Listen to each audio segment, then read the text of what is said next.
Hello, everybody, and welcome back to the channel. This is, of course, the Gaming Mix podcast, your official podcast from analogstickgaming.com. If you don't know me already, I'm one of the co-owners, Jordan, and to my right, as always, we have the founder himself, Jeff. How are you doing, Jeff? Trouble, trouble. I'm doing pretty good. You are doing good. You are doing good. You really like that Liv Morgan song. Yeah, I mean the song's not terribly great and stuff like that, but I do like the shirt. That's fair. That's fair. I'm currently wearing an Edge t-shirt, so you know. Well, I But mean, Liv Morgan and AJ Styles did a mixed tag match against Rhea Ripley and Damian Priest, while Edge was in the Judgment Day. there we go. There we go. There. Bit of wrestling trivia for you. And this is going to be a slightly shorter episode as we are recording on a Friday night, which isn't our usual time. But SmackDown is going to be on in around 90 minutes, so this will be slightly shorter than usual. But we have quite a lot of things to talk about. However, before we do that, Jeff, we actually have a few friends of ours who would like to have a word with people, I believe. Yeah, so right now you can go to nordvpn.com/analyticsgaming and you can save 75% off NordVPN today. That's a savings, so we're going to use the Canadian dollar here. That's a savings from $14.49 down to $3.79 per month.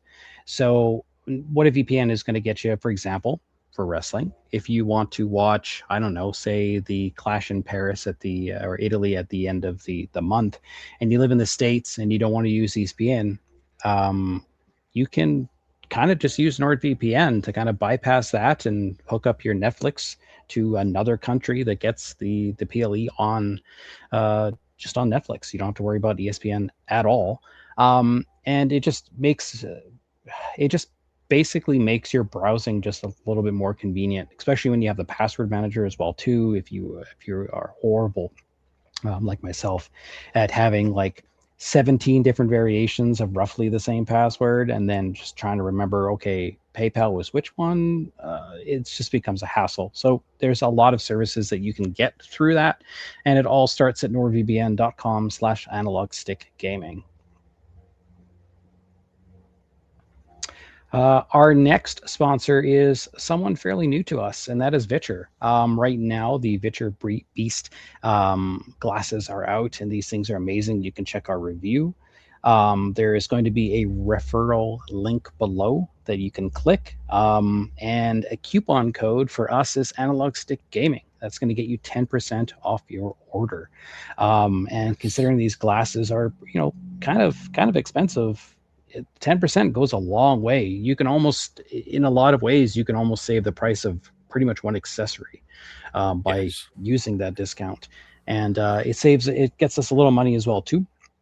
Yeah. So Well, you can help and support let's the be channel. fully open about that. These things are expensive, but if if you're going to buy them anyway, if you're looking at buying these things anyway, buying it through our link will directly support the website, and we would be really grateful for that.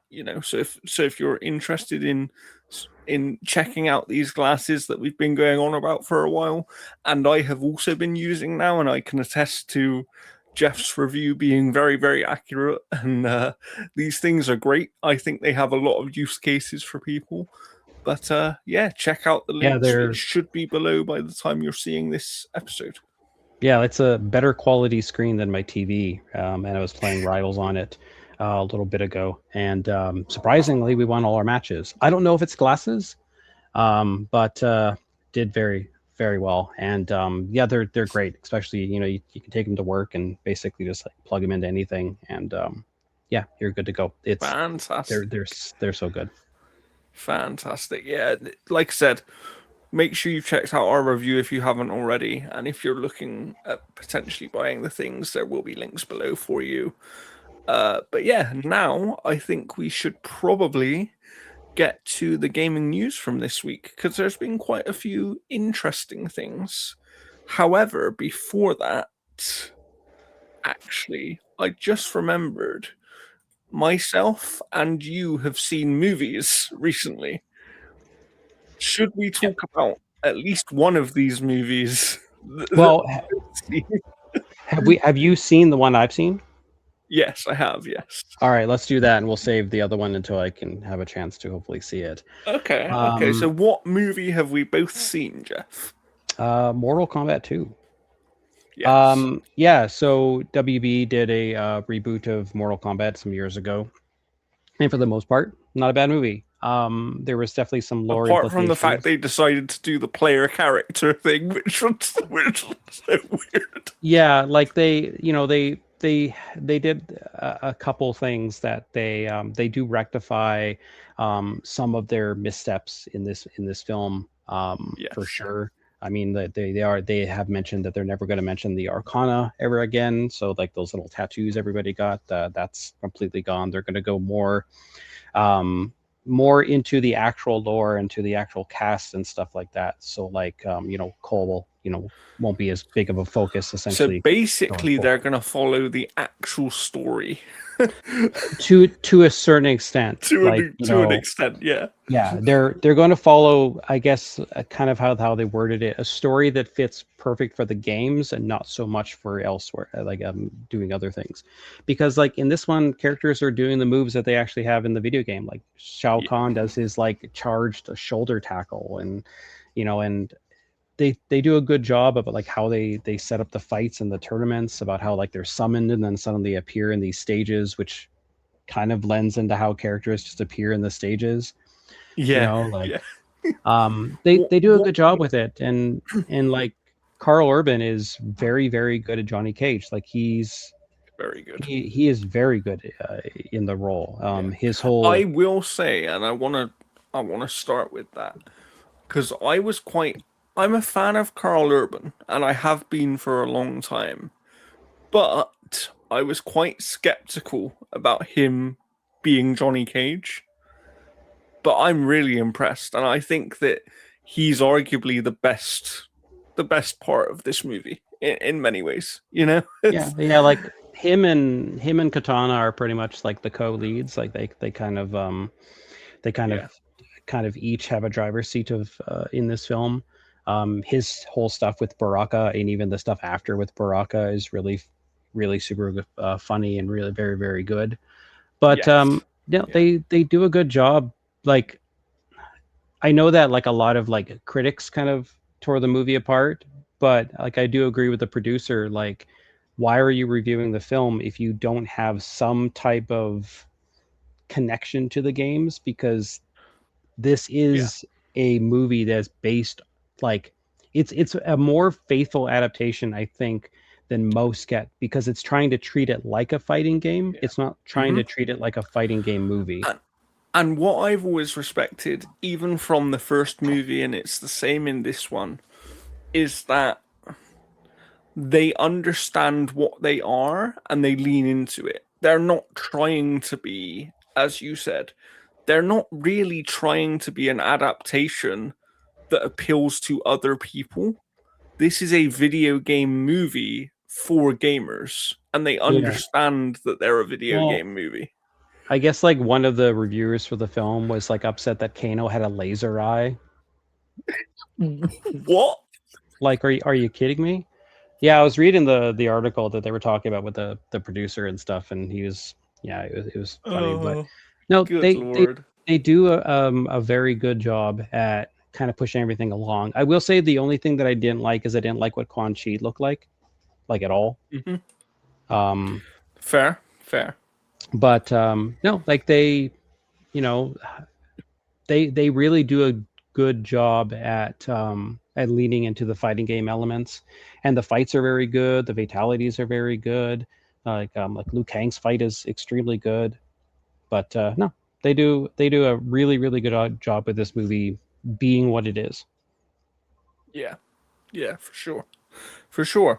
I have watched another movie Jeff hasn't watched yet, so we'll talk about it more when he has seen it. But I did see today the Mandalorian and Grogu movie, so look forward to our thoughts on that very, very soon. But for now, we should probably get to the video game news, Jeff. So where do you want to Sure. start this week? I'm just going to start where this left tab is, and I'm just going to keep going right. Alrighty. So Bungie has announced it's ending updates for Destiny 2 to focus on developing new games. In an update posted on its website, the studio confirmed that it will release the final live service content update for Destiny 2 on June 9th. The final update will add a collection of love letters to players based on the most common player requests. Bungie said, including the return of the director and other modes and small character beats to leave the story and characters in interesting places. The news follows declining player numbers for live service shooter and a disappointing recent expansion. Sony Interactive recently reported a $765 million impairment loss related to Bungie's assets following the release of extraction shooter Marathon. Sony has not stated how the game has performed since its release earlier this year. For almost 12 years, we have had the joy and honor to explore the Destiny universe with you all. Through all the Bungie said on Thursday, through all the ups and downs, surprises and triumphs, building Destiny alongside our players has been a monumental privilege. While our love for Destiny 2 has not changed, it has become clear that after the final shape, we have reached the time for our shared worlds and Destiny to live beyond Destiny 2. It continued, as our focus turns towards new beginnings for Bungie, we will begin work incubating our next games. To that end, on June 9th, 2026, we will release the final live service content update for Destiny 2 to begin that new journey as a studio. Through active development maybe concluding, we will ensure that Destiny 2 remains playable, just as the original Destiny is today. Many changes in this final update will aim to ensure that Destiny 2 is a welcoming place for players to return to. The one thing that I kind of wish that they would have done with Destiny 2 is say like, hey, all that content that we got rid of, yeah, we're bringing it back and it's going to stay there.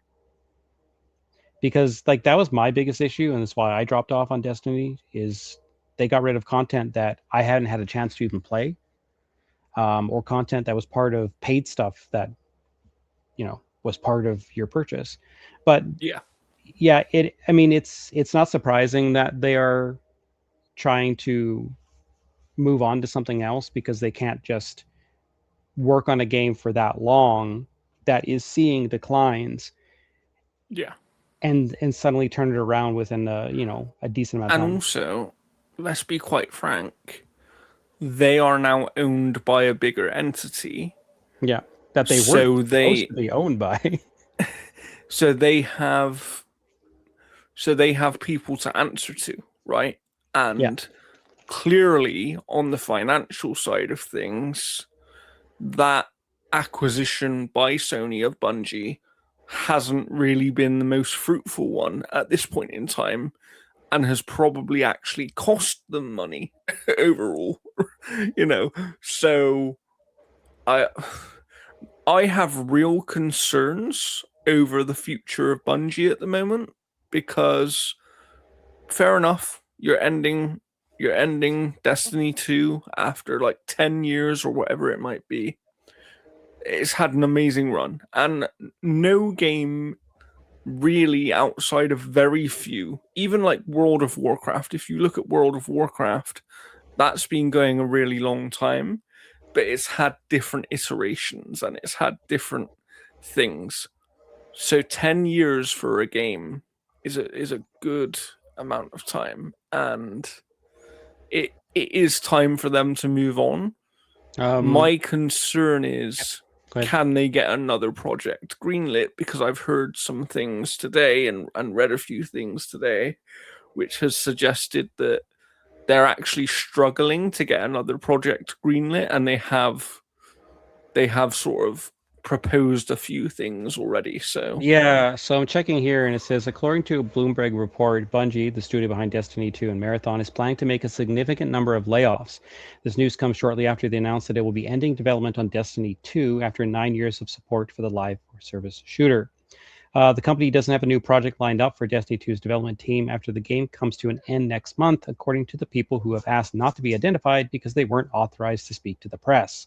The report goes on to say that despite staff at Bungie pitching new projects, including some within the Destiny universe, none have been greenlit yet.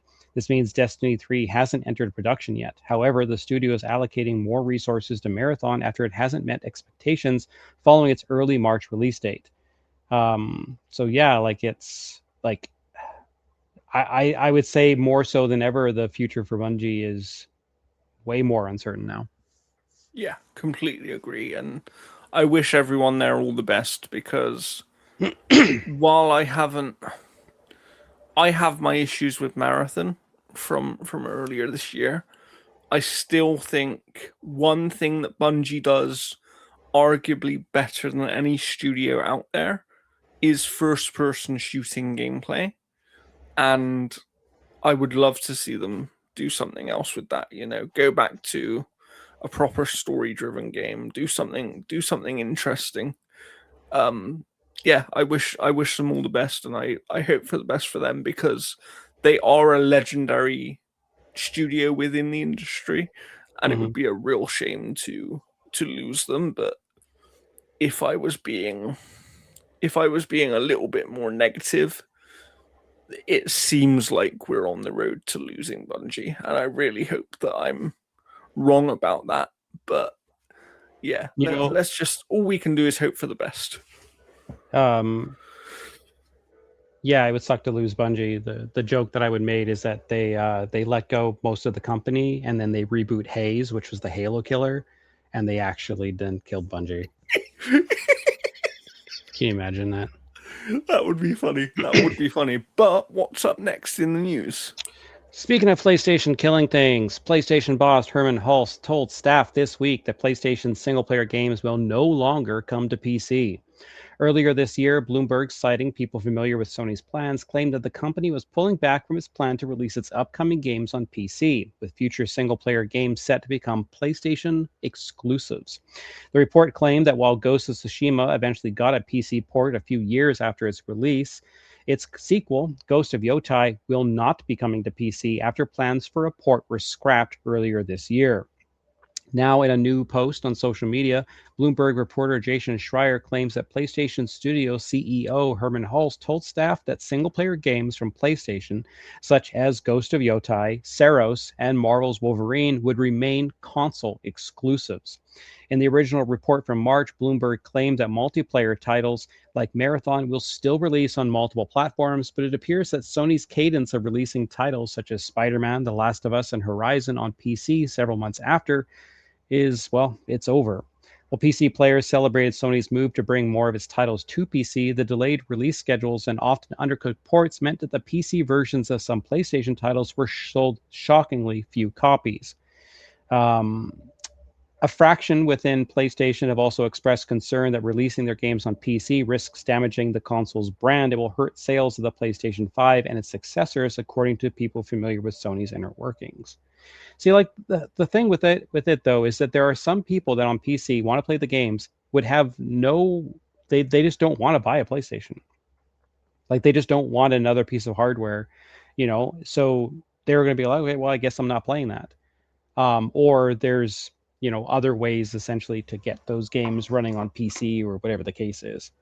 But Yeah. So I yeah, so I have a lot of opinions about this. So please forgive me if this goes on for a moment.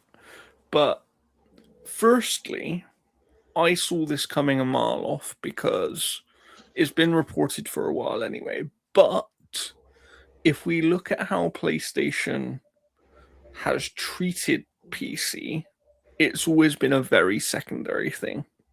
And they don't do the day and date thing with PC that Xbox did, even from back in the day, right? yeah, And quite frankly, when your games aren't coming till 18 months or 2 years later, most people on PC are not going to wait that long to play your game. we Or would have if bought they, it already.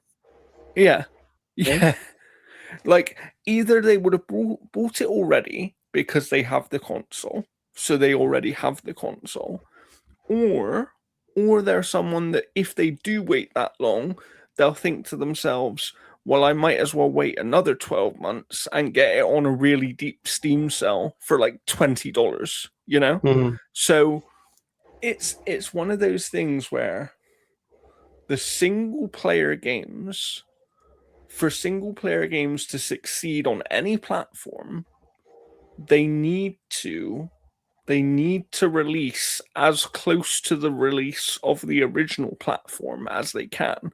I'm not saying you have to do day and date on PC for it to be successful.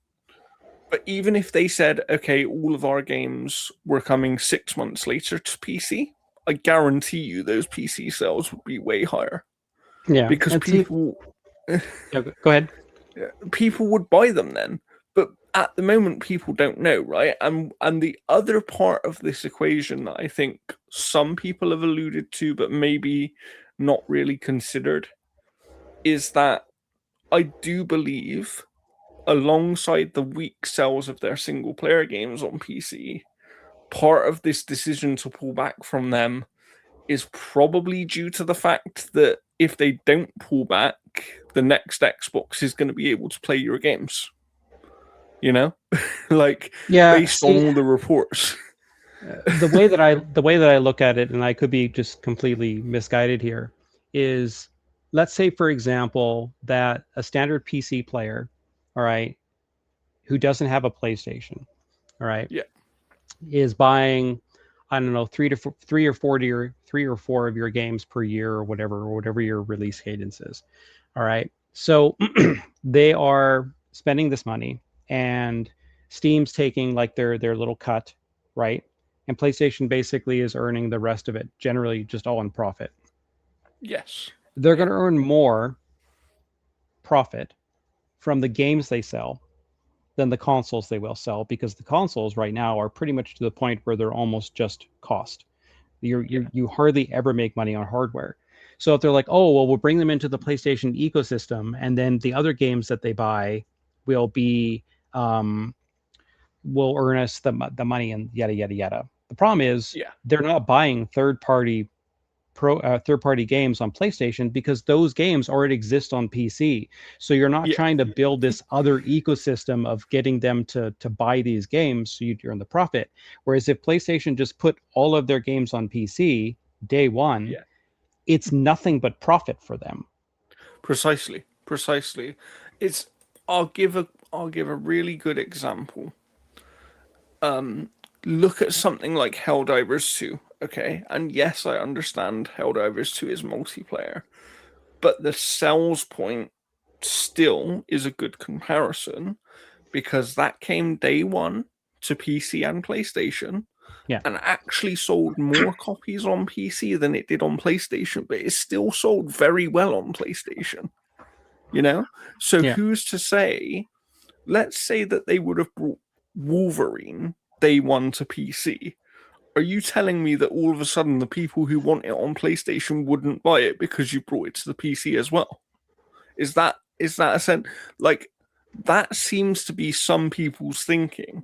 Is that, oh, if they did day one, it means the people on the console will no longer buy it, so it devalues the console. That talk is so old school, and it's the same thing that we've seen hurt Like Xbox with their restricting the multi-platform game approach. damages your brand more. Yeah, I agree. I agree, especially with the rising cost of video games. But I think that with this move, we're clearly in a situation where the companies, Sony, Microsoft, all of them, seem like they've figured out that the status quo of how things was before is what they're happy with. And it seems like they kind of just want to, like, this whole games on PC thing from PlayStation felt like an experiment, but it felt like an experiment that they never really committed to see whether it would work or not. And Because like I said, yeah. if you put Wolverine day one on PC, are you telling me that game doesn't sell millions of copies on PC? Is Yeah, that and is like that what you're gonna tell me? when you take a look at this, and I honestly think I'm right on this. So when you take a look at like PlayStation bringing their stuff to PC, all right, and when you take a look at like PlayStation giving into crossplay and PlayStation giving into a whole bunch of other things and stuff like that, the driving factor is Xbox did it. It succeeded for them. It made them look extremely good. And then Sony basically kind of went to copy a lot of that strategy, but had the old Yeah, school thinking behind it. Yeah, yeah, I think that's a good way of putting it. And look, we're not console warring people here, but I do think the evidence supports what Jeff just said. Like, I do think, especially in this PC case, it seemed to me a bit like Sony and PlayStation sort of went, what Xbox is doing it, and it seems really successful for them. And them releasing their stuff on PC doesn't really hurt their console because they were roughly getting the same numbers before they were doing that, right? I think what they either underestimated or overestimated in themselves. I think they thought that people on PC would be more willing to wait longer for their games because they're PlayStation. And I think they overvalued their own properties, and they don't understand that that's not the way that most PC gamers think, because on PC it's not a closed ecosystem. You have like 7 different storefronts you can buy games from. Mm-hmm. You can get games on deals all the time. There's a lot of PC gamers that I know that own thousands of games on PC and have never paid full price for a video game ever. Yeah, and the You thing know? too is like if you like take a look at like Nintendo, their refusal to bring stuff on PC has led to what? Rampant piracy and Yeah, right and emulation and all that kind of stuff, right? yeah, This is just going to happen for PlayStation. Someone's basically just going to bring those PlayStation games like Saros, which we'll talk about shortly here, yeah, to PC. yeah. I mean, look at Bloodborne, Absolutely. right? Look at the Bloodborne thing. Sony has People refused are to bring people are Bloodborne to playing PC. Bloodborne on PC right now. Yeah, Like right now. literally right now, some guy is probably streaming Bloodborne, on Yeah, PC. Like Max Dude was playing it, and like it's just one of yeah, those things where it's like the more you restrict it, the more that you kind of like go against the public desire of what they want. It's just going to yeah, hurt your brand. So this to me, this is just yeah. the opposite. They're going to do the opposite. I think, and it's a weird one, right? Because on the Yeah. same And especially token, with consoles getting like the prices raised up. If the prices were yeah, going down, I would fully agree with this. yeah, I agree. I agree. But I do think we're in a weird time for the industry because right now people are hoping that the Xbox, for example, go back to exclusives, right? I think what this whole messaging across the industry shows is that people don't really care about full exclusives, but they want something that makes their ecosystem or their hardware choice feel like it's worth it. And I think there's a way to find a good middle ground without doing what PlayStation did and bring your games 2 years later to the PC when no one cares about them anymore because there's new games all the time, Yeah, and you see know? with Xbox, like, yeah, sure, they can go full exclusive for certain games and not have them come to PlayStation or Switch, but they're still going to come to PC. So they And that's still the have the difference. leg up, Yeah, and they still have the yeah. leg up there. Absolutely, But because PC is a different audience. And yeah, PlayStation and Sony have acknowledged this themselves in the past. That's the one part of this I don't understand. Is if you're acknowledging they're a different audience that you are not going to get anyway, because look, I own a PC and I'm mainly a PC gamer, but I do own a PlayStation. And I do use PlayStation for the exclusive games. But the truth of the matter is, I would actually buy those games again when they come to PC. So they're still losing money, even in that case. Do you know mhm, what I mean? So it's like, it's a weird situation where I think this is them thinking, oh, the people who only have a PC will now have to go and get a PlayStation if they want to play our games. But they the won't. reality is, those people that only have a PC were never going to get a PlayStation in the first place. Yeah, They have and they have way too many games that they could play to even worry about missing out on your 2 or 3 games a year. Like, it's, I could go on Steam right now and I guarantee you there was probably like 1,000 games released today. You know, it's yeah. it's so it's crazy. But I do So- think they really need to think about this in the right way, because exclusive games run the risk of losing a lot of money or not selling enough, which leads into another news story that we Yeah, so let's have jump into about that one right PlayStation. here. PlayStation 5 exclusive Saros had a lukewarm start and may not make its development costs back, according to a video game analytics firm. Norwegian firm Alina Analytics estimated that the 2 weeks since its release, Saros has passed only 300,000 copies sold and earned more than 22 million in revenue for Sony. The company suggests that given the game's reported development budget was around 76 million, it may struggle to break even as a result.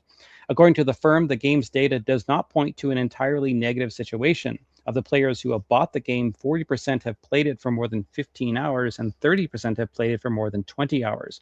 That's a pretty impressive engagement for a roguelike of this difficulty profile, only 2 weeks into release. There is a silver lining in the data. Saros obviously isn't pulling in casual PlayStation owners at the scale Sony and Housemarque might have hoped, but the audience that did show up is playing the hell out of it. That's the audience that recommends games to friends, drives organic word of mouth, and converts at higher rates when the game eventually goes on sale or hits PlayStation Plus. Their data also just suggested that Saros is selling a little slower than Returnal did in the same period, despite the PlayStation 5 user base now being around 93 million versus 8 million. On first look, that seems rough, but there's a bit more to it. When Returnal hit in April 2021, less than 5 months after the PlayStation 5 launch, those early PlayStation 5 adopters were dying for something to play. Returnal was the first big first-party PlayStation release since launch, and it made an amazing use of the DualSense haptics and spatial audio. Many core PlayStation 5 players flocked to it almost by default. It's a different story for Saros. It's launched not too long after Crimson Desert, Resident Evil Requiem, Hades, Crimson Desert, Pragmata, and a whole bunch of other titles. This is more of a niche PlayStation Studio games. It was never going to do numbers like God of War or Ghost of Yotai. So yeah, like there is certainly a lot of different situations regarding the state of which Saros is launching in compared to Returnal, but and like the ad campaign has got at least cost them like probably what they've made back in sales. So like unless, and the thing is with this game not coming to PC now, they've capped essentially where the sales are going to be for this game, because you got to imagine that it's going to sell like what through the rest of its lifetime, maybe another 200,000 copies. I mean, I'm not quite that doomer on it. I agree with you in a sense. Yes, they've Well, definitely you got to limited the think that sales. the first 2 weeks of the sales are going to be the majority of them, right? I would agree, but I do think they hit on something quite important in this article, which is because the people who have bought it are engaging with it quite a lot compared Yeah. to most games. Those are the people that will eventually sell the game to other people, if that makes sense, through word of mouth. And Yeah. when the game goes on sale, or if it wins awards later this year, for example, I do think there's another spike in sales to be had for this game. Mm-hmm.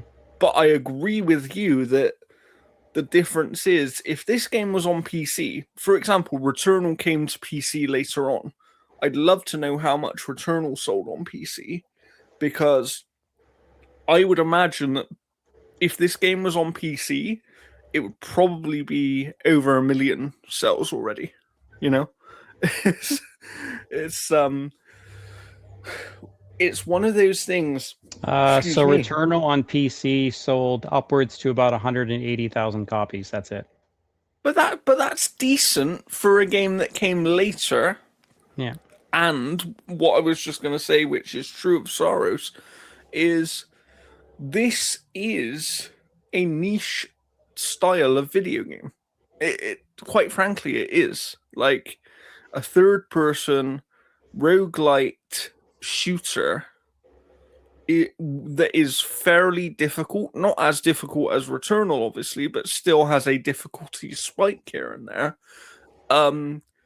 Isn't something that's going to capture the casual audience. Those types of games never have, they never will. quite frankly. Not to poo-poo them. I love those games.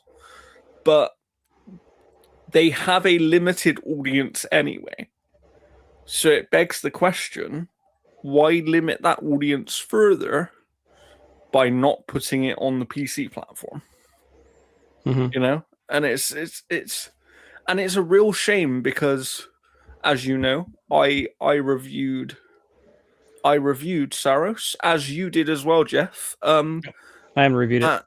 You haven't reviewed it yet, but you have played it, Yeah, and I played a good chunk. and I really, really liked it. You have also liked it quite a lot, from what I imagine, from based on our conversations, and it is a shame because I think that this game, in my opinion, should actually be more successful than Returnal, but I don't know if it will be, simply because of the time that is coming out as well, which they hit on in this article. And I mean, they might even sell some additional copies if they do bring out a co-op mode, because then that would sell an additional copy to someone That's who true. maybe hasn't bought it. That's So, true. And if they bring out a co-op mode at some point, like they did with Returnal, we should definitely play it. That would be a lot of fun. yeah, I'm But at the octopus fight. nice. Okay, yeah, I know where Yeah. you are. I know where you Yeah. are. I just haven't been able to get back there with like a decent weapon because it forced me to take that stupid crossbow or whatever that I didn't like. Okay. And so I had to give up the gun that I probably would have beat it with. Oh God. Oh, Yeah. that's annoying. But yeah, what I would say, and this is one of the strongest points I think they hit on in the article, is there is basically a situation where Returnal came out very early in the generation.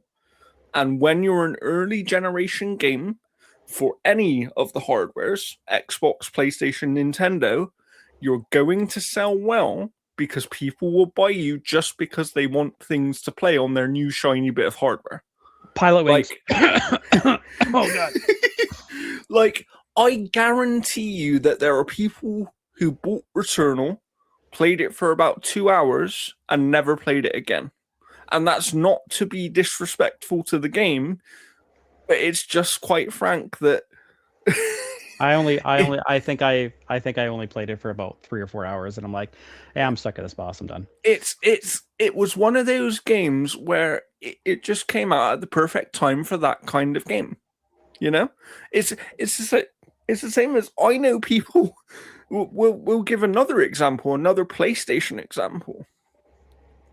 Demon Souls is a very, very popular game, right? They remade it with the PS5. Long live Bluepoint, by the way. And it was a great game. But I know for a fact that there are people who bought that game because it was a launch window video game that do not like Souls games and have never ever played another Souls game. But they bought it to have something to play and something to try. Destruction All Stars. That's like, people were starving for games, and some people actually bought that thing. And also, the other thing is, that was during a time where COVID was still very much a thing, and people were locked down in their houses playing more games than they do today. Let's be honest, Jeff. Like, there was potentially hundreds of millions more people playing games then than there is now, right? So you had a potential bigger audience anyway. But I will say that I wish the best for Saros because, you know, I like Housemarque. I like what they do, and I actually think Saros is their best game so far. That's personally, that's personally where I am with it. It's just not the best bullet hell roguelike or bullet hell shooter to come out this year. Well, we'll see about that. I haven't played that one yet, but you'll be talking about it soon, that's for sure. But I think we have a couple more news things to talk about before we get to that, right? Yeah, so we got a quick one and then one that has a little bit of conversation to it. So it appears that the sequel to Stellar Blade will not be published by Sony and instead be published by the developer itself, Shift Up. So what this essentially means, and what kind of the articles have been kind of stating, is that the original Stellar Blade they want to bring to other audiences, which whether this means a Switch or an Xbox port or whatever. But Stellar Blade 2, they said they want to reach more customers. So this means that it's going to be on PlayStation, it's probably going to be on Xbox, it's going to be on PC, it's probably going to be on Switch too. So like they want to they know they've got a good brand and they want to bring it elsewhere because like Stellar Blade was my favorite game that came out that year. It's still one of my favorite action like adventure games, and it's not even just the fan service stuff. Like the actual core gameplay aspects of that game was so fun to play, and it was refreshing to get a game that looked like that wasn't a Souls-like. Yeah, I never finished it, but I did end up playing it on PC a little bit last year, and you are right. The gameplay is wonderful. Like it's a wonderful game to play, and I do like that they had their own unique style with it. You know that there's not really anything else like it. Certainly in modern gaming, and most of the time, if they are like that, as you said, they lean more into the Souls-like style. So that isn't for everybody. Whereas this was a character action game, right? Yeah, In the it's a best ways genre that's possible. almost kind of been like ignored. It's almost kind of converted into the Souls-like stuff. But I mean, like people Yeah, still want like a Devil May Cry and things like that. They still want that kind of stuff. So for sure, it's for sure. really, really I good. mean, you know, if it's coming to, I'm all for, especially with games like that. I'm all for them coming to as many platforms as possible, because, you know, why would you not want that? Why would you not want to see them be played by as many people as possible and be as successful as possible? Because that's how these studios can then continue to make other amazing games, right? So I wish them all the best if that indeed is where they're going with it. All righty. Let's see here. The last story. This one was very interesting. Former Tekken series producer Kazushiro Harada has formed a new studio with SNK following his exit from Bandai Namco after more than 31 years. In an announcement published on Tuesday, Harada confirmed the formation of SNK Versus Studio in Shinagawa, Tokyo, where he will act as CEO. According to Harada, the VS in Versus Studios name holds various meanings, including video game software, VS development division, and the spirit of Versus, challenging tradition. VS Studios' philosophy is beyond tradition, crafted to perfection, he said in a statement. We will combine technology, sensibility, and world-class expertise to pursue the ultimate. From a free, open, and spacious environment, we will generate new ideas and create memorable games. We will establish the studio to bring this vision to life. So this is really interesting because Harada is responsible for like almost the fighting game genre in a lot of ways. Like, you know, he was responsible for Tekken. Like he was one of the people that kind of spearheaded Soul Calibur as well. So like there's nobody at Bandai Namco now, or nobody at like at Namco or whatever for Soul Calibur now. There's literally no one to champion it. So that franchise is pretty much done. And again, like he's joining SNK, which has a lot of money right now. And creating a whole new studio, whether that means he's going to go into like another fighting series or whatever the case is. But this dude is like one of the guys that has done it all. Like he is one of the most like celebrated game developers out there. His efforts and contributions to the industry are like among the maybe the 5 people that are currently making games right now. Yeah, for sure. I completely agree. It's as soon as I saw this news earlier in the week, I was like, "Oh my god, this is massive news." And I think some people don't even realize or understand how big this news is, because not everyone who not everyone that plays fighting games knows the names of people behind them, you know? And we could say that about all games. But Harada is so instrumental to the history of the fighting game genre across many different places, right? So it's this is huge news, and I can't wait to see what his new team creates. It's going to be really interesting to see. Yeah, because he's been a producer through Bandai Namco for a very long time, from like a Yes. variety of different things, from Dragon Ball to One Piece, and even Dark Souls, Ace Combat, the Tales of series. Like, he served as producer for like the Pokken tournament as well.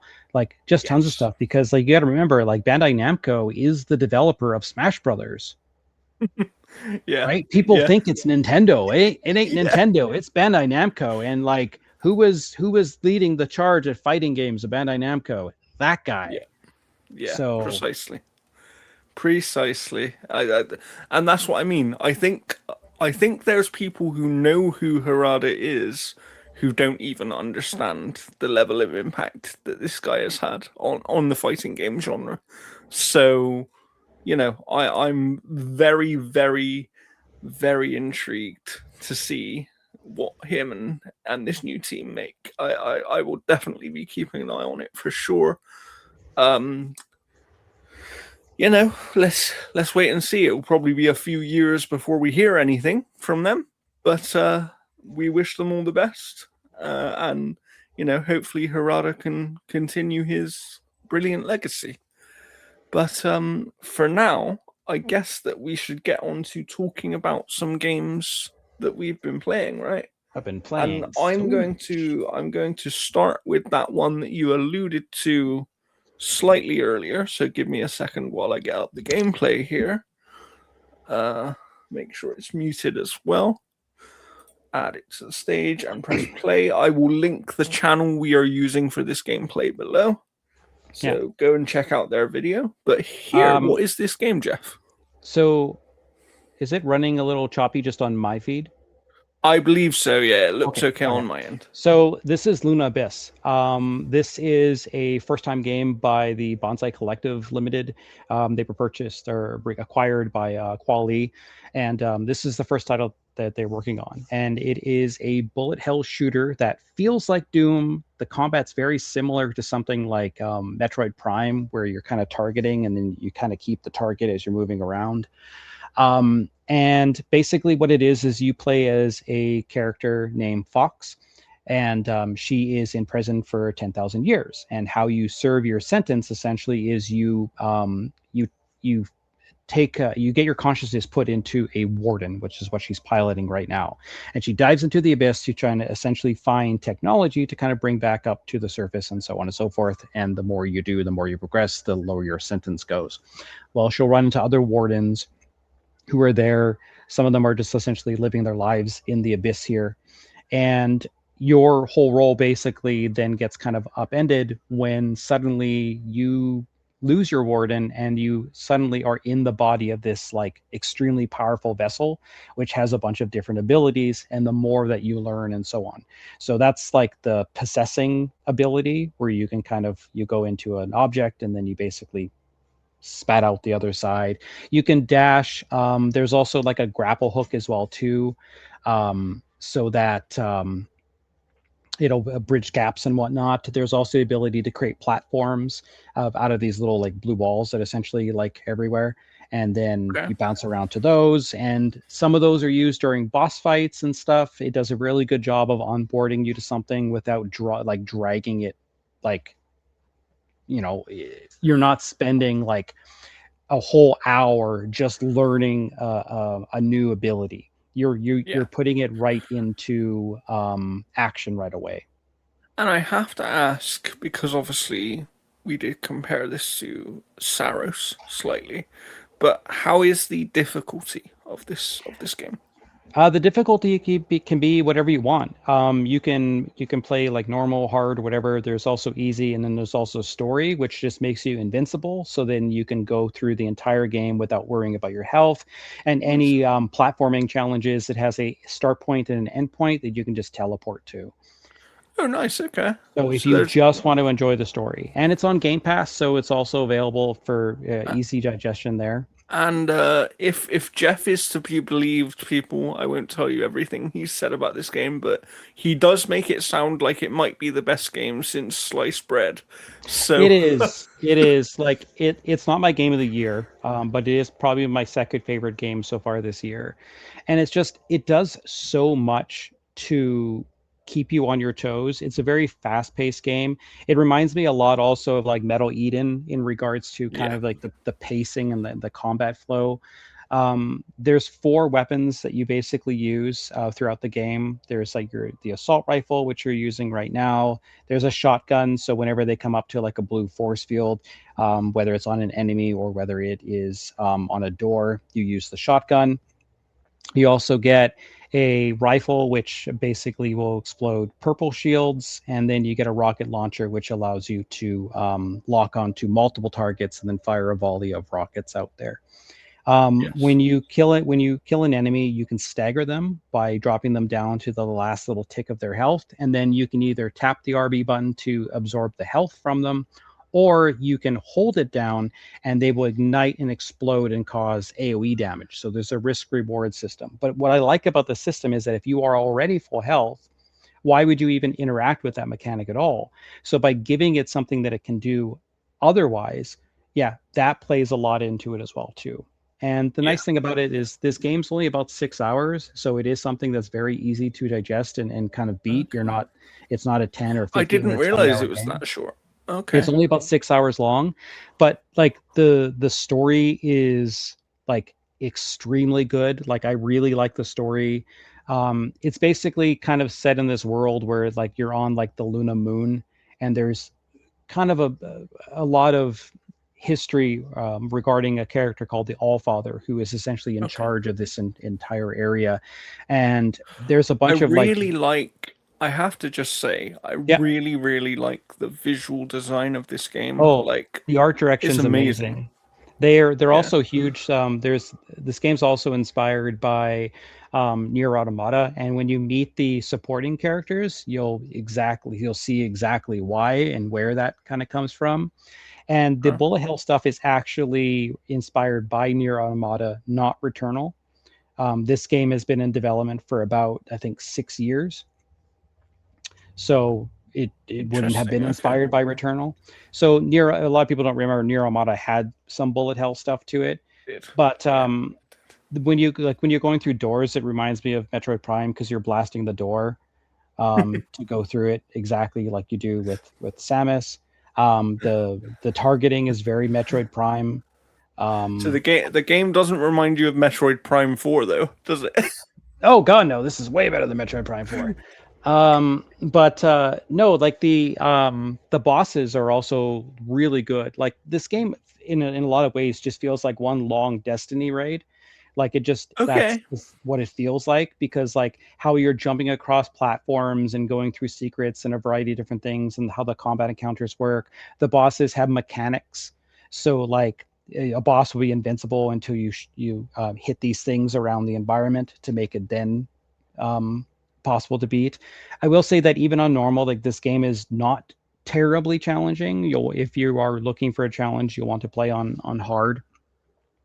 But like the platforming just feels very good as well too. Like this team obviously took a lot of time to kind of like finesse the jumping distance and how free falling feels, and like how a lot of the abilities work, because like there's other things apart from the combat that this game does. Like there's one part where you pilot a mech and you're basically just firing missiles everywhere, or you're piloting a spider and you're basically latching on to other parts of platforms that bring you like underneath and then over and around, and it does a really good job that way. But yeah, like the boss encounters are so fun. The music is absolutely amazing. There's these parts where you go to these reactors, and it just feels like those moments of Destiny where you come out of a cave and then there's a big giant large scale everything. This game has that. It has all of Nice. that stuff and the art direction to back it up as well too. But yeah, the voice acting is also absolutely fantastic. The voice actress that plays Fox is my standout for the year right now. It's just her delivery is just extremely nice. I guess if you want to skip ahead maybe like 10-15 minutes or something just to get out of like the sewers or something. Um, but yeah, like there's lots of wide open outdoor areas as well too.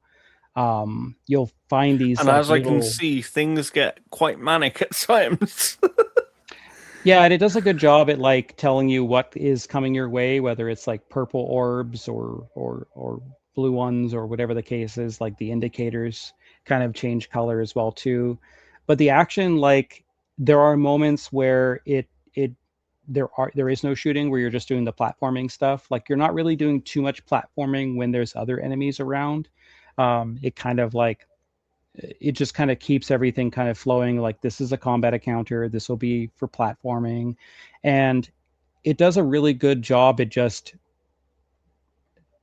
doing what it does. Like Good. the platforming stuff is really good. Like it feels decent, but like this stuff here, it just feels like a Destiny raid where there's like platforms where you're like hopping across that are like not level and whatnot, and you're descending down, and it feels so much like a Destiny raid. um But that's a good thing, you know. yeah, That's a good comparison. yeah, So like it's, yeah, and you can press a button and it'll tell you where to go. Like it'll give you like a little nice. objective marker and stuff. Like it doesn't really like hold your hand of like giving you a little guided line or anything like that. But Yes. yeah, like it's available on like PlayStation, PC, Xbox. It's available through, yeah, like Game Pass. You do get like this is where you get like I think this is where you get the ability where like you can make a dome around you that will stop all the incoming bullets, but it's stationary, so it doesn't move with you. Okay. And you'll use those like generally during like boss encounters when like a heavy amount of um, projectiles will come at you.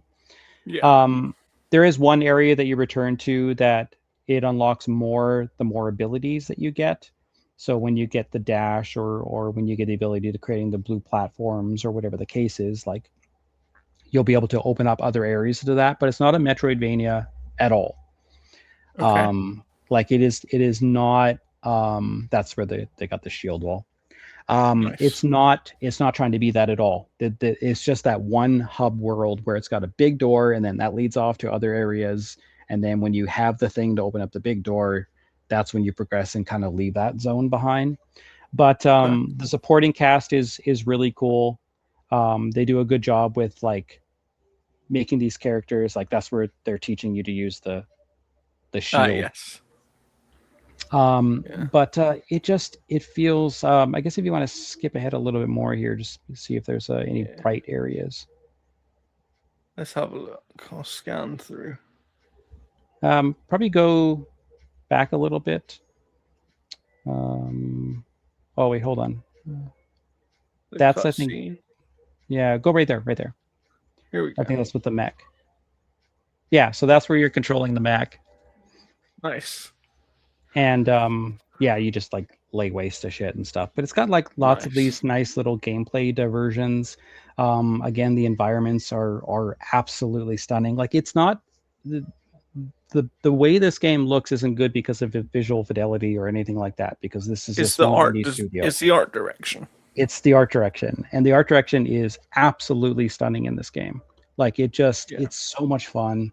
um yeah, like it's like I gave it I think a 9.5 out of 10. Like Nice. this Nice. game is just so much fun. Yeah, like you can you'll jump out of the mech and whatnot. um yeah, they're gliding there. But yeah, like there's it just feels good. Like that's the one thing that's so nice about this game. And they're like they earned 5 less years off their 10,000 year sentence. Nice. That mechanic is just window dressing. It's literally just a prompt that doesn't mean anything. So if it's like, oh, it's like you you have 10 years less, or here's 100 years less, or whatever, it doesn't mean absolutely anything. I will say the resolution for this game is not going to be for everyone. Like they obviously have kind of like plans for kind of like where the stories kind of go. Mhm. So it is a very interesting ending that I was not expecting. Um, but yeah, like some people will like it, some people won't. But the game itself is like, to me, this is like one of the best action games over the past little while. Wow. Um, yeah, so like what's really funny is you get these like spider ladies and stuff like that, and like you'll talk to them and you'll be like, "Hey, what's up?" And it's like a deep guy's voice and stuff because like when you get sent into the abyss chooses the warden. You don't choose the warden. So there's some voices that come out of like different voices and stuff like that. Same as like Fox, for example, like they're by the non-binary. So like they mentioned that I think one or two times in the game, I think through conversation. Um, Okay. but yeah, like it's like this game is just gorgeous. Like they It do does such look. a good It job. looks great, and it does look very fun to play as well. So Yeah, it reminds me a I'm lot impressed. of kind of Metal Eden in regards to what it was trying to kind of do Yeah. there. This is where you jump and then you get the dash and then you possess and then you jump out, then you dash, then you possess. Like so I'm it gonna move us back to this yeah. screen for a second, but carry on talking. I'm just Yeah. gonna prep the next game that you want to talk about. Yeah, it's really good. Like I really like the story. The voice acting is fantastic. The music is probably some of my favorite for this year so far. Yes. Like it's definitely a soundtrack that I'm gonna download to my phone and listen to in my car. Uh, Yeah. like it is so good. And again, like it's on Game Pass. It's on everything. Let me check the what was the price on it? Yeah. I think Check it's the on. price because So it's $24 US. that's not bad. That's not bad at all. That's a Yeah. good price. And like a lot of people are saying it's like Doom meets Returnal and all that kind of stuff. And to a certain extent it kind of is, but to me it's almost like it's got like the lock-on shooting of like Metroid Prime. It does have the frantic paces of something like Doom and whatnot. The Returnal stuff I think is a little misleading to a certain extent because this is not a roguelike. I think some people just see the bullet hell stuff and just think Returnal, right? Yeah. But So it's more of like Near Automata meets Doom meets Metroid Prime. you Um, have you have been playing, however, something that I'm actually somewhat interested in because it's just a franchise that I like, and that is, of course, this. Why don't you tell us what this is, Jeff?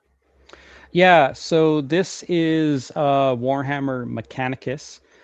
This is the sequel to, I think it's like 2019, 2018. I can't remember when the original one came out, which you can get for pretty much like $3 or $4 on almost any platform right now. So this is Mechanicus 2. This is the long-awaited sequel. Now, this team also worked on a game that we reviewed as well, which was Ixiom. This is the exact same team, and they have returned to Warhammer. They have some of the Warhammer authors. I can't remember his name. Counter, or I think his last name's Counter. I can't remember. To come in and kind of help with like the lore and certain aspects of it. So this is a tactical turn-based game, but it's not like Rogue Trader. So Rogue Trader kind of sent a benchmark over the past couple of years for what a story-focused turn-based game can be. And this, I don't think, lives up to that. It's still fun. It's still very good, but there are some things that I'm not totally sold on. So the character portraits at the bottom, for example, in Mechanicus 1, they were animated. They were also hand drawn. So lights would flicker in the background, their eyes would pulse. Like it gave these character portraits kind of personality. And now all they've done is they've gone up to the character model and they've taken a screenshot and then that's it. So there's less creativity in their presentation that I'm not 100% sold on.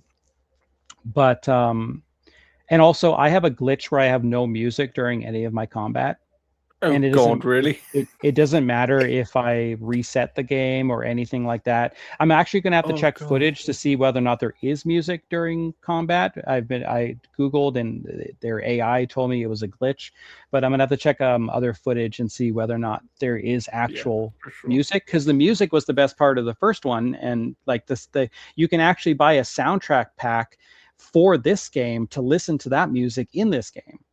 Oh wow. And Okay. yeah, and they have the thing where if you don't want the guys to speak in English, if you just want that kind of digital speak, you can turn that on as well too. But I will say the voice acting is fairly decent in this game. Now, they're playing as the Adeptus Mechanicus, like they're playing as that side of it, but you can also play as the Necron. And this is the second time in Warhammer's video game history that you've been able to play as the Necron, because Dawn of War had that. So you get to play as the Necron as well too. And at the beginning of the game, it gives you a choice of which campaign you want to start with. No, I'm playing as the Necron. This person through the video is playing through as the Adeptus Mechanicus. So they're going against the Necron forces that have been woken up essentially and are trying to rebuild their dynasty.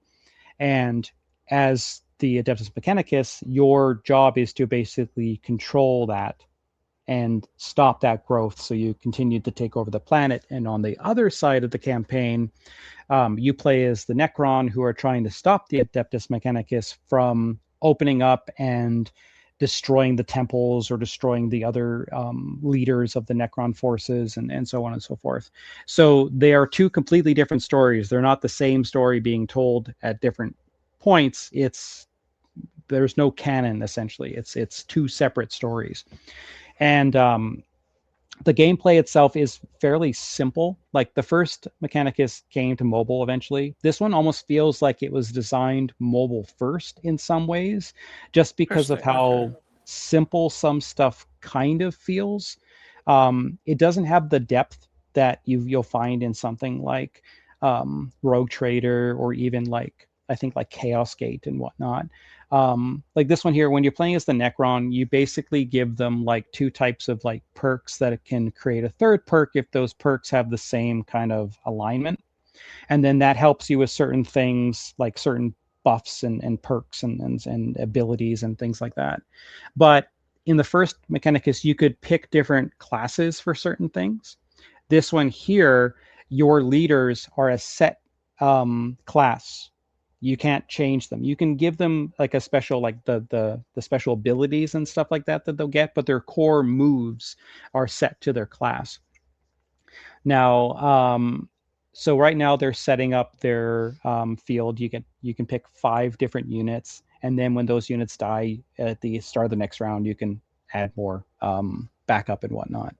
And basically what it is that you will set up for your mission. You'll pick like certain things to buff your mission or make it harder or make it easier. And then you'll go in and you'll have this little storyline thing at the bottom where it's like, you'll have a conversation here that you can make a choice like, oh, we're going to infiltrate these guys from here or that, and that will affect the next skirmish. And so then you'll go into the skirmish, you'll come out, you'll hit the next checkpoint, which is like a healing type of thing where you can heal your leader or you can do things to make it harder or whatever. And then you'll go on to the same patterns until that mission is over. So that mission will be like 2 or 3 battles half the time. Okay. There are missions to reclaim the planet or take over the planet, depending on which faction you are. And I will say, like, visually, I'm at 2 points in the game where I'm like, okay, I like what this looks like right now. Like it looks gothic and dark and moody, and the atmosphere is really nice. Like the smoke kind of coming down, like the it's appropriately foggy and all that kind of stuff. But the character models and stuff like that, like again, they're not meant to be kind of zoomed in and stuff like that. It's meant to play from afar. So the character models do certainly take a little bit of a hit, right? Yeah. But the problem is the character portraits and stuff for some of your main areas, especially the Necron, they just look muddy and like they're almost like made out of Play-Doh. Whereas like the Adeptus Mechanicus are more detailed, and though those and their character model things, their portraits look drastically better. But that might be like hopefully that's something they can improve, because it seems weird if there's this kind of odd balance where one side has certain things that look better yeah, and than like the other side. and the character portraits during like the cutscenes and stuff like that, or so the character art during the cutscenes and stuff like that, basically they just look like the character model or some basic aspect of artwork that just doesn't look as detailed as the previous game, and they just have like a light kind of like pulsing on it to make it look animated, but it's Oh not. god. Oh um god. And I will say, like the actual cutscenes, like the animated cutscenes, look extremely low budget. Some of them are like visual novels that feel like the kind of thing that you, when you download a mobile game and it's doing that download bar at the bottom Oh and it yeah, gives you okay. like that basic thing at the start. Yeah. It feels like Yeah. that. But again, like the gameplay and stuff is still fun. This game uses cover a little bit more than the previous one. It does change some mechanics, but it definitely feels more streamlined and far more safe than I think what some people are expecting. But I know Okay. that like the fans of this game, fans of the original are loving this game. Like it's getting good like YouTube kind of presentation for like the reviews. There's not too many outlets that are actually reviewing this right now, so we'll be one of the few. I think we'll be the first one on Open Critic. I don't think there's an Open Critic review for Mechanicus 2 yet. Oh. Well, There's if only you're three looking on. for a review of this Yeah, game, once our written review is, yeah, you can go and check it out, basically. yeah, it's about halfway done for the review right now. Yes. But like I am enjoying the game, but I think that when people will see this and they'll be like, "Oh, hey, I love Rogue Trader." If you like Rogue Trader, it doesn't mean that you're going to like this. They're very, very different experiences. That's fair. Um, and like I'm playing through the Necron campaign, and the Necron campaign is about like the leader coming back. His memories aren't really there. His other leaders are like, well, maybe he's not the leader that he should be, and whatnot. And you play as a servant of that leader, and so you're kind of caught in all this political backstabbing and all this other kind of stuff, and you're simply just trying to have the Adeptus Mechanicus wiped from the face of the planet, essentially, Yeah. and go Yeah. back to that the dynasty of them being the rulers of that world. But That's fair. That's it fair. is good. Like it is a very, very good game. Let's But I, uh let's look at one other game, shall we, that we have both played. I was fortunate to yes. play a little bit earlier than you, of course, but Yeah, I want to get back to playing it because there's a couple records. Like I've already beat, I think, uh, this is Lawrence. my gameplay very early in the game. Yeah, But obviously this is Forza Horizon 6. I have already done my review. We did have a review as well from our colleague James on Analog Stick Gaming. My review's over at the Outer Haven. And it's safe to say that we both really liked the game. James came down on a 9.5 for it, whereas on the Outer Haven scale, I gave it 5 out of 5 stars. yeah, I really think at this point with this franchise, they have nailed the basic gameplay loop, and the map of Japan might be the best map that they've ever made. yeah. Like, I'll get my criticisms out of the way first, Yeah, because they're few. I do kind of wish that, for example, like I wish you didn't have to drive back to your house to do the car customization or the garage stuff. I agree with that completely.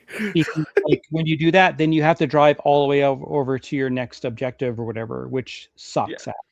Because there's times where I'll buy a new car for a race. I'm like, well, I want to tune it up before I take it out for a race, and I want to put like, the designs on it and stuff like that. And it only gives you like a featured kind of thing. Whereas if you go into your garage and then go to your decals, it gives you like every one that's been made.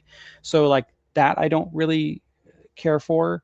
Um, and like the one thing that I will say is like um there's only like what one Japanese radio station. I believe there's one like Japanese fully focused Yeah. radio station. So The you other have a radio game. stations do have some Japanese artists Okay. on them as well, but they're not Yeah. completely Japanese focused. And like you get a location like this that looks like Japan and all that kind of stuff. But I will say, like, I don't always feel the Japanese influence in this game as much as I think that I would prefer.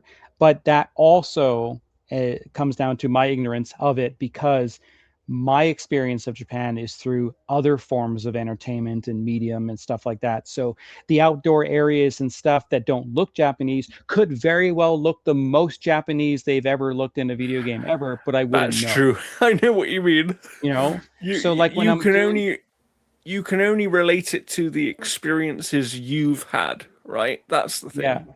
And so like, yeah, like there's there's parts of me that kind of wish the game felt a little bit more Japanese in some ways. I haven't really been able to do any like street racing at night to kind of get that Tokyo Drift kind of feel to it.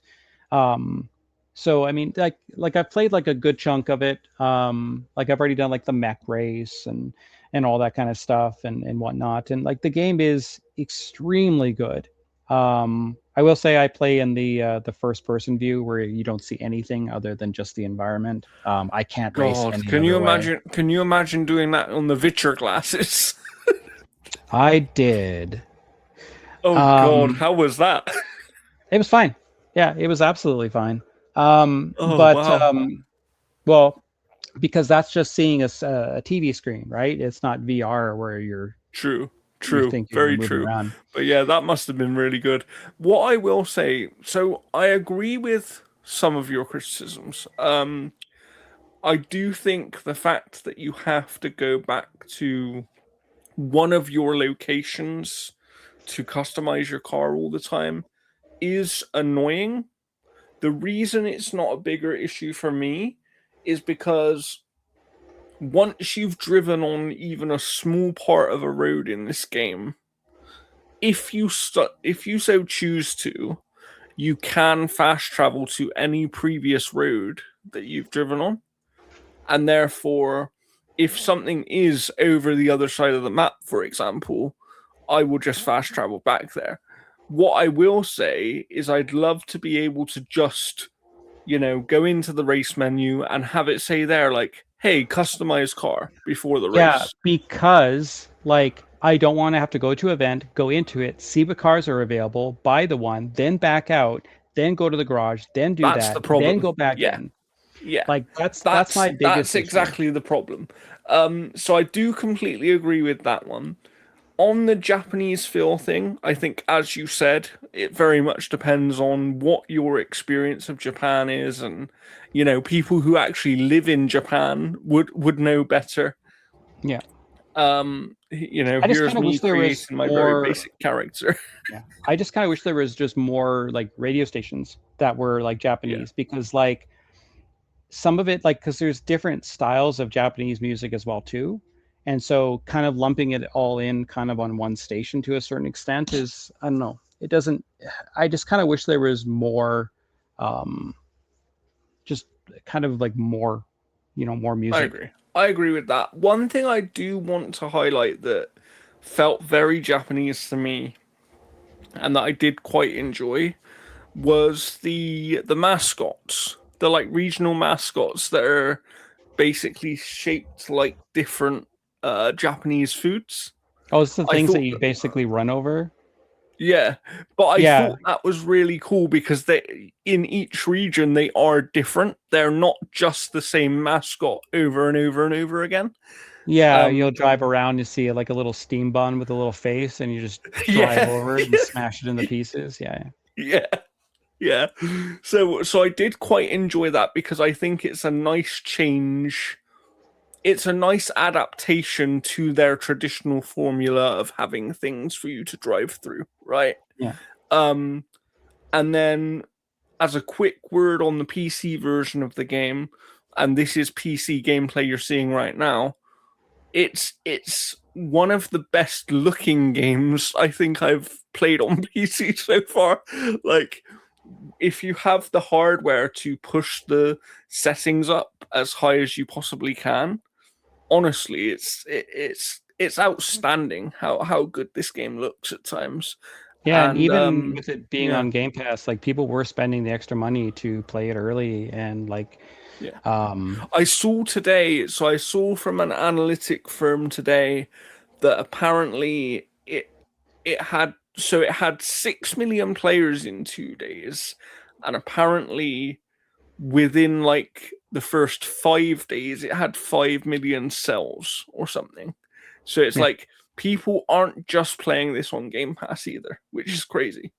Like no, like people are it's been actually like buying. it is an absolute like this might be the first Forza Horizon that I probably like 100% the map. The one thing that I have an issue with the map as well too is like you can put the filters on so you don't see the speed traps and all that kind of stuff. But if you've never been to them, they still stay on the map. That's true. Yeah, that's true, actually. So, Yeah. like, I just want like my biggest issue with the Forza Horizon series, and this isn't just this game, this is all the other ones. It'd be They like, get oh, you cluttered, right? yeah, like you complete a mission. It's like, way to go, racer! You've completed this map. Let's unlock some new stuff. Ding, ding, ding, Here's ding, ding, ding, 50 ding, ding, more ding, ding, ding, ding, things. ding, ding, Yeah. ding, ding, ding, and Yeah. I'm like, Uh, fuck off. so I do agree with you. I will say that in comparison to the previous couple of titles, I think that they don't. It's not quite as bad as those games. I think they have pared it back slightly, but I also think part of that might be because obviously one of the big reintroductions this time around was having a proper progression system again, right? With the Yeah, actual wristbands, so you're I not just wish just that unlocking everything all at one I go. just wish that when you turned off a filter for certain things, even if it was Everything new, went, it should yeah, go off. Because like I yeah. don't want the speed traps, I don't want those types of things. I'll find those things by accident when I'm driving around and all that kind of stuff. And it almost feels nicer when you do that, you know? When you're just driving around and you randomly come across like a danger sign, for example, and you drive yourself off the edge of this cliff You to know, you know what I've been doing? go on. So, I have been plotting my course on the map to my next objective to hopefully have it go through one of those ravines where the speed trap is. And I'll turn on the auto drive and I'll go and make myself food or take Banter for a walk. And I'll come back and I have a 3-star rating on the speed trap. Nice. Nice. Yeah. Nice. There's one time where I'm like playing with Banter. I'm like, all right, Banter, we'll play. And I'll like, Yeah. and I'll turn on auto drive during the race or whatever. And like that, I'll play with them and stuff. And I'll turn around like, hey, Banter, we got first place. Woo! Yeah. So And the that's been auto fun. drive, and what I want to say on the auto drive for a minute before we end this episode here, because we don't have too long left. But what I do want to say is that auto drive isn't perfect, but it's an amazing addition. Not only for people who maybe you just want to get somewhere on the map, but you don't actually want to drive there, right? Yeah. But think about people who have limited ability to play this kind of game as well. They can still enjoy it. They can drive around as much as they want by themselves. Maybe they struggle with the races, they can turn on the auto drive for the races, you know? Mm-hmm. And it's really, really nice because it's not something I think I've ever really seen in a racing game before. It's like where you can have the game fully auto drive for you. Like, Yeah. Oh, and there's also like the whole ability of making your own garage. So I had yeah. one garage that I downloaded with, which was just like a Japanese street. Oh, nice. And that one Nice. was really nice. I like basically for me, it's like when I buy a new car, I see whether or not it's got an anime design to it, like an anime lady or something, and I'll download that one, and that'll be my car. So like, and I kind of wish that you could. I understand why you can't, but I kind of wish that you could drive any car in almost any type of race because there's some races where like I want to drive as my Veloster, which I have, Yeah. and I can't, even though it's just a standard car racing map. It's not Yeah. like an off-road or anything like that. And I'm like, just Yeah. let me drive as my fucking Veloster. Yeah. Yeah. Jeff I just wants to drive in his actual car. mean, That's all he wants to do. yeah, but But yeah, I yeah, really like Forza. I think it's a really, really strong game. Well deserved. You know, I saw something the other day that this is like the only franchise in history to have 4 games in a row score over 90 average on the critic averaging sites. So massive congratulations to Playground Games on that. I think they've proven that they have mastered this genre, right? Like I'm not real. There are small things that you can complain about and they can improve, but in terms of the core gameplay, I'm not sure they can make these games any better than they already are. Um, and it just from a graphical standpoint, I'm now even more excited for Fable. You know, like like what the hell are they going to achieve with Fable if this is what they can do with Forza? But yeah, I think for now that's kind of it for this episode. We will have another episode coming up on Wednesday. And I will say now, because Jeff will find out at the same time I'm telling you, on Wednesday we will do our predictions for Summer Games Fest time. No.